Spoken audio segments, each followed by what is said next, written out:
नमस्कार, स्वागत है आपका मार्केट टाइम्स टीवी में। मैं हूं आपके साथ आरती सिंह और आप देख रहे हैं देश दुनिया का पहला कमोडिटी न्यूज चैनल। और आज हम बात करेंगे कि किस कमोडिटी में है तेजी और किस कमोडिटी में है नरमी, कौन सी फसल की क्या रही आवक और किस फसल का क्या रहा भाव। तो चलिए रुख कर लेते हैं खबरों की तरफ। सबसे पहले हम बात करेंगे खाद्य तेल, दाल और सब्जियों के बारे में। चलिए नज़र डाल लेते हैं खबर पर। कोविड-19 महामारी के चलते आर्थिक रूप से त्रस्त लोगों पर महंगाई की मार से मुश्किल खड़ी हो गई है। लोगों का कहना है कि डीजल, पेट्रोल और रसोई गैस की बड़ी कीमतों ने पसीना छुड़ा दिया है। इसी बीच खाद्य तेलों और दालों की कीमत में जो उछाल आया है उसने रसोई का बजट बिगाड़ दिया है। महंगाई से परेशान साइबर सिटी के लोगों का कहना है कि इस पर सरकार को तुरंत नियंत्रण करने के लिए जल्द से जल्द ठोस कदम उठाना चाहिए। ऐसा नहीं हुआ तो लोगों की जेब पर बोझ बढ़ सकता है। खाद्य तेल और दालों की कीमत में जिस प्रकार से बढ़ोतरी हो रही है उससे गृहिणियां काफ़ी परेशान हैं। उनका कहना है कि पूरी सर्दी प्याज, लहसुन और टमाटर के भाव अधिक रहे। कई बार आलू ने भी अपना रंग दिखा दिया। अब खाद्य तेल और दालों के भाव आसमान छूने लगे हैं। समझ में नहीं आ रहा कि ये महंगाई कहाँ जाकर थमेगी। गृहिणियों का कहना है पहले रसोई गैस की कीमत कम थी, इस पर सब्सिडी मिल रही थी, अब वो भी नहीं मिल रही है। ऊपर से इसके दाम लगातार बढ़ते जा रहे हैं। ऐसी स्थिति में खाद्यान्नों की कीमत अधिक होने से समझ में नहीं आ रहा है कि क्या किया जाए।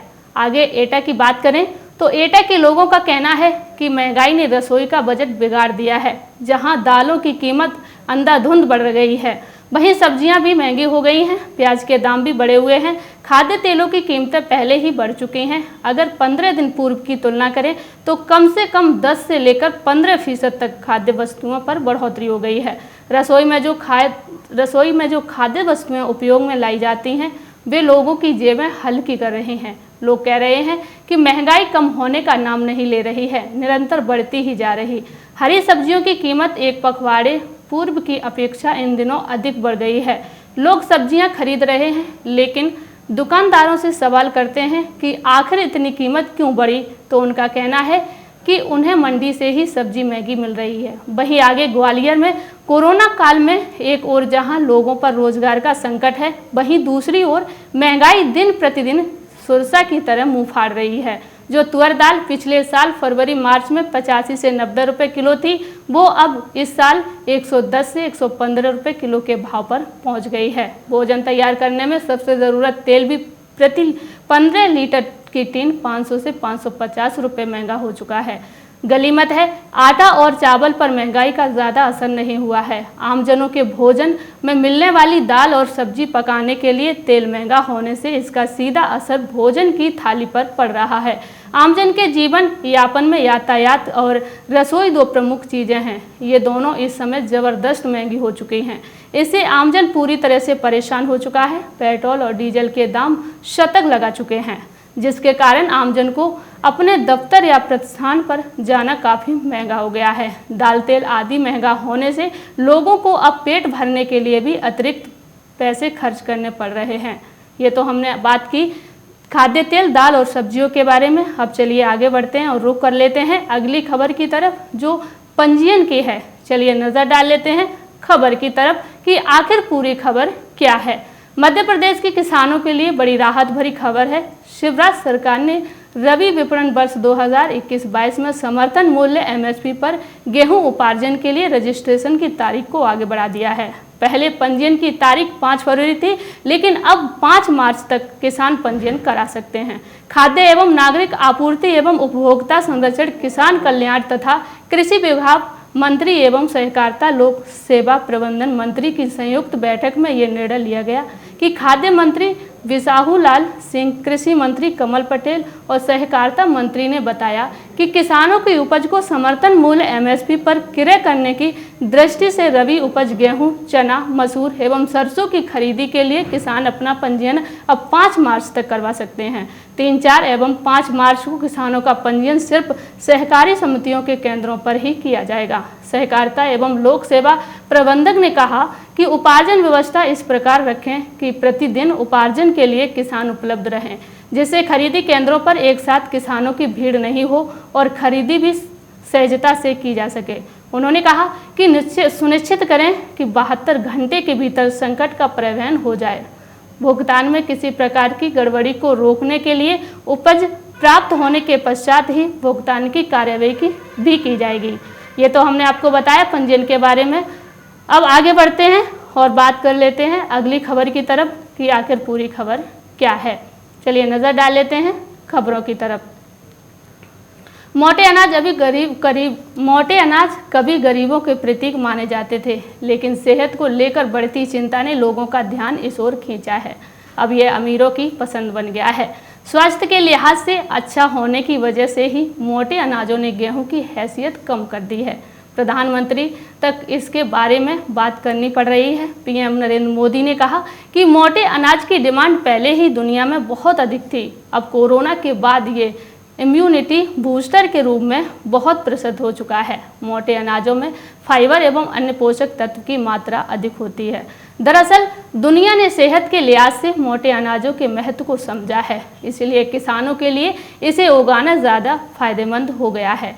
ये अनाज कम पानी और कम उपजाऊ भूमि में भी उग जाते हैं और दाम भी गेहूं से अधिक मिलता है। इसके तत्व को ऐसे समझा जा सकता है कि केंद्र सरकार ने 2018 को मोटा अनाज वर्ष के रूप में मनाया था। खाद्य और कृषि संगठन ने 2023 को अंतर्राष्ट्रीय मोटा अनाज वर्ष घोषित करने के भारत के प्रस्ताव को मंजूरी दे दी है, ताकि दुनिया भर में इन पोषक अनाजों की थाली में वापसी के लिए जागरूकता बढ़ाई जा सके। ये तो हमने आपको बताया मोटे अनाजों के बारे में। चलिए अब आगे बढ़ते हैं और रुख कर लेते हैं अगली खबर की तरफ, जो कपास की है। चलिए नज़र डाल लेते हैं खबर की तरफ कि आखिर पूरी खबर क्या है। कृषि उप मंडी में सीसीआई ने अब कपास खरीदी एकाएक कृषि उपज मंडी को पत्र भेजकर बंद करने का पत्र दिया है। सीसीआई के द्वारा अभी से खरीदी कपास की बंद कर दिए जाने से अब कपास उत्पादक किसान व्यापारियों और जीनिंग मालिकों के भरोसे ही रह गए हैं। व्यापारी किसानों का कपास जिस भाव लेने होंगे उस मजबूरी में किसानों को उस भाव कपास बेचना पड़ेगा। बीते वर्ष जून माह तक सीसीआई ने कपास खरीदी की थी। सीसीआई ने कपास खरीदी नहीं करने को लेकर उल्लेख किया है कि कपास की आवक एवं कपास की गुणवत्ता की कमी के साथ कपास के भाव मंडी में अधिक होने की वजह से खरीदी बंद करनी पड़ी।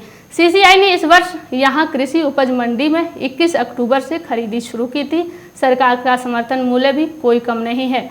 आपको बता दें कि सरकार ने कपास का लंबा रेशा का न्यूनतम समर्थन मूल्य 5825 रुपये प्रति क्विंटल तय किया है। सीसीआई की इस खरीदी के दौरान भी अनेक बार जमकर हंगामा और विवाद भी हुए हैं, तो किसान संघों ने जमकर आरोप प्रत्यारोप भी लगाए हैं।